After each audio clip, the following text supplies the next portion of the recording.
Know how to think, and with our minds we can rationalize anything, we can make anything happen. People work in their self-interest, but we all know that you don't work in your self-interest all the time, because when emotion comes into it, the wiring changes in the way it functions. I look at life and say there's two master lessons. One is there's the science of achievement. That's how do you take the invisible and make it visible, right? How do you take what you dream about and make it happen, whether it be your business, your contribution to society, money, whatever it is for you, your body, your family. But the other lesson of life that is rarely mastered is the art of fulfillment. When it comes to fulfillment, that's an art. And the reason is it's about appreciation and it's about contribution. You can only feel so much by yourself. What is it that's going to truly fulfill you? What is it that's going to give you that extraordinary life? What's going to make things magnificent on your terms, not somebody else's terms, not your father, your mother, your background? What is that really? You can have a ton of money and still be miserable, right? You know, so it's really like mastering the science of achievement, but also the art of fulfillment. It's about, if you're totally successful but you're not fulfilled, then what do you have? You have nothing. You know, you made everybody happy but yourself. That's the worst thing you got. That's Robin Williams is a beautiful man. Such a beautiful man. Killed himself, right? And he achieved everything most people ever dream of. Had a beautiful family. You've made the whole world laugh. Hundreds of million people love him, but he didn't figure out how to end the suffering. Money won't do that. Getting things is not going to make you happy. You know, it doesn't matter what you get. Doesn't matter whether it be money or opportunity. All those things might excite you for the moment. You know, even a relationship, as magnificent it may be, might be exciting for a while. But if you don't keep growing, that relationship isn't going to stay exciting. So the secret to real happiness is progress. Progress equals happiness. And if we can make progress on a regular basis, we feel alive. Progress is an aliveness to it, doesn't it? You don't have to work at changing. Change is automatic. Your body's going to change whether you want it or not as the years go by. And no matter how hard you work, there's going to be some changes going on there. The economy is going to change no matter what you want it to do. The weather is going to change. Relationships are going to change. Everything in life is always changing. We don't have to work on change. Change is automatic, but progress is not. So if you want to make real progress, then you really got to look at your life in a different way. You got to say, I got to take control of this process and not just hope it's going to work out like people do who make a resolution. I believe in energy. I believe in inspiration, because inspired, in spirit, the opposite of that is kind of dead. I believe in being inspired, but I'm a strategist. You know, if you're inspired and you run east looking for a sunset, I don't give a damn how enthusiastic you are, how positive you are. It's not going to happen. So I'm a strategist first, but I really do believe that people have got to look at their life and say, as much as I want great strategy, I need a great philosophy of my life that's going to make me fulfilled. Right. If you're fulfilled, like you said, you mentioned earlier, if you were with your friends and you guys weren't succeeding, but you're having a damn good time with this camaraderie, it's still worthwhile. And you can find a way to succeed eventually. But what the hell is success? It's hitting an expectation. And I always tell people, man, trade your expectations for appreciation, and it's a whole new world instantly. Yeah. If you can appreciate this moment, if you can't find ecstasy in this moment, in a conversation with a friend, and looking in your wife's eyes, being with your children, going on a run, if you can't find ecstasy now, I'm here to tell you, more money, more people, more love, more business, more anything is not going to give you more ecstasy. Right. If you can't do it here now, you're not going to do it there when you got more. So why not do it now and have a rich life right now? I tell people, money, that's one thing. Like having financial abundance, there's skills, that's a science. But wealth, it's a decision. It's like you can be wealthy right now. I live in Fiji a good portion of the time. There are these villagers there. They're the richest people I know. They're happy, they laugh, they love, they don't give a damn about the economics. Other people say they're poor. When I first went there, I was trying to do things for them. I'm like, what are you talking about? I'm so happy. Wealthy people come over from the United States and they go travel around and try to figure out what to do, and they're going to spend 9 years to do this and this and this so they can finally sit down and be happy. And the Fijian guy goes, why don't you sit on the beach right now, dude, and experience it? Why spend the 9 years? Why not have it now? That's my invitation. In the end, what we get will never make us happy. I don't care how many stars on your chart, how many Academy Awards, how much money you make. What makes us happy is progress. Progress equals happiness. If you're not growing, you're dying inside. If you find your passion, you're going to have this tremendous energy. It's sustainable energy. But momentum requires you always do the next thing to keep the momentum going.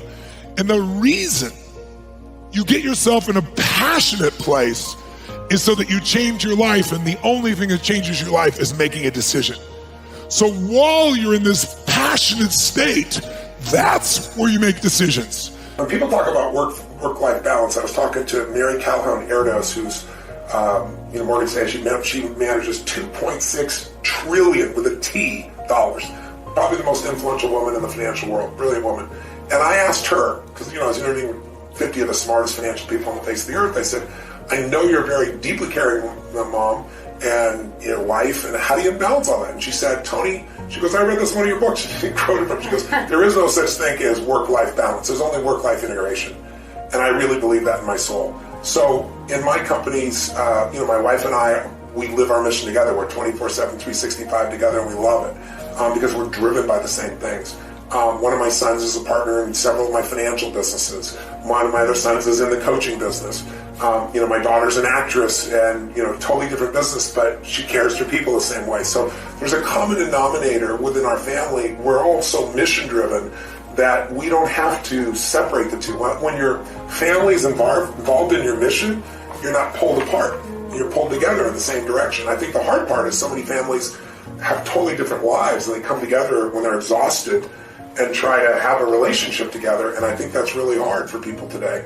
I always encourage people to say, listen, in your partnership in life, you want to find somebody who's your best friend, because intimacy and passion is easy to turn on, but friendship is not. And if you have a friend who shares your values and your mission, and if you're privileged enough to do things together as a business owner, I find that to be the greatest possibility of that work-life integration. When does a man or woman die? When their dreams die. When do we die? When we stop developing ourselves, expanding our minds, challenging ourselves, raising the bar on ourselves. The best thinking that I had at that point in my life, it produced this life that I have. I need some help. I'm where Einstein was. He said the thinking that has brought me this far has created some problems that this thinking can't solve. I applaud you for investing in yourself, for coming here, flying thousands of miles, investing money in yourself. I can tell you, based upon my own experience, you have something special. You have greatness within you. What you're doing is different. You represent only 2% of the planet. One great American said, I choose not to be a common man. It's my right to be uncommon if I can. I seek opportunity, not security. I do not wish to be a kept citizen, humbled and dulled by having the state look after me. I want to take the calculated risk, to dream and to build, to fail and to succeed. I refuse to live from hand to mouth. I prefer the challenges of life to the guaranteed existence, the thrill of fulfillment to the still calm of utopia. I will never cower before the master, nor bend to any threat. It's my heritage to stand erect, proud and unafraid, to face the world boldly and say, this I have done. That's what it means to be a part of peak potentials. Your unquenching desire, an uncommon desire to manifest your greatness. Have a mind that is open to everything and attached to nothing. One of the central principles of my life is that no one knows enough to be a pessimist about anything. And that each and every one of us, when we close our mind to what is possible for us or what is possible for humanity, closes off the genius that resides and lives in each and every one of us. Having an open mind doesn't necessarily mean finding fault with all of the things that you've been taught by others. It means opening yourself up to the potentiality and the possibility that anything and everything is possible. So having a mind that is open to everything and attached to nothing really means finding within ourselves the ability to get rid of a trait that I find so common in the contemporary world.